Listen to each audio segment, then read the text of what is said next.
സംസ്ഥാന സമിതിയിൽ ഉൾപ്പെടുത്താത്തതിനെ തുടർന്ന് നേതൃത്വത്തെ പരസ്യമായി വിമർശിച്ച പത്തനംതിട്ടയിലെ CPIM നേതാവ് A. പത്മകുമാറിനെതിരെ നടപടി ഉറപ്പായി എന്നൊരു വാർത്തയാണ്. പത്മകുമാറിന്റേത് സംഘടനാപരമായി തെറ്റായ നടപടിയാണെന്ന് പാർട്ടി അത് പരിശോധിക്കുമെന്നും സംസ്ഥാന സെക്രട്ടറി MV ഗോവിന്ദൻ വ്യക്തമാക്കിയിരുന്നു. അപ്പോൾ മധുര പാർട്ടി കോൺഗ്രസിന് ശേഷമായിരിക്കും നടപടി എന്താണെന്ന് തീരുമാനിക്കുക. സംസ്ഥാന സമിതിയിൽ തന്നെ ഉൾപ്പെടുത്താതിരുന്നതും ജില്ലയിൽ നിന്ന് തന്നെയുള്ള ജൂനിയറായ മന്ത്രി വീണ ജോർജിനെ പ്രത്യേക ക്ഷണിതാവാക്കിയതുമായിരുന്നു A. പത്മകുമാറിനെ പ്രകോപിപ്പിച്ചത്. 52 വർഷത്തെ പ്രവർത്തന പാരമ്പര്യവും 9 വർഷത്തെ വീണ ജോർജിന്റെ പാർട്ടി ബന്ധവും താരതമ്യം ചെയ്തായിരുന്നു നേതൃത്വത്തെ പത്മകുമാർ വിമർശിച്ചത്. പ്രതികരണം പിന്നീട് മയപ്പെടുത്തിയെങ്കിലും പാർട്ടി നേതൃത്വം അത് ഗൗരവമായി എടുത്തുവെന്ന് സംസ്ഥാന സെക്രട്ടറിയുടെ പ്രതികരണത്തിൽ നിന്ന് വ്യക്തമാണ്.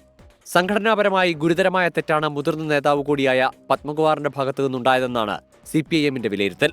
അതിനാലാണ് നടപടി ഉണ്ടാകുമെന്ന് സംസ്ഥാന സെക്രട്ടറി തീർത്തു പറയുന്നത്. അദ്ദേഹത്തിന് അനുകൂലമായിട്ടല്ലോ പരിശോധന വരിക. പരിശോധിക്കുന്നതിന് അദ്ദേഹത്തിന് എങ്ങനെ അനുകൂലമാകുക? പാർട്ടിക്കകത്തും സംഘടനക്കകത്തും പറയേണ്ട കാര്യങ്ങൾ പരസ്യമായിട്ട് പറഞ്ഞു എന്നുള്ളത് പാർട്ടിക്കകത്ത് സംഘടനാപരമായ തെറ്റായ നിലപാടാണ്. ആ നിലപാട് സ്വീകരിച്ചവരാരൊക്കെയുണ്ടോ അവർക്കെല്ലാം എതിരായിട്ട് ശരിയായ സംഘടനാപരമായ നിലപാട് സ്വീകരിച്ചു പോകും പാർട്ടി. BJP അടക്കമുള്ള പാർട്ടികളിൽ നിന്ന് ക്ഷണമുണ്ടായിട്ടും അതെല്ലാം നിരാകരിച്ചത് മാത്രമാണ് പത്മകുമാറിന് അനുകൂലമായ ഘടകം. അതുകൊണ്ട് തന്നെ പത്മകുമാറിനെതിരെ കടുത്ത നടപടി ഉണ്ടാകില്ലെന്നാണ് പത്തനംതിട്ടയിലെ നേതാക്കളുടെ അനുമാനം. 24 തിരുവനന്തപുരം.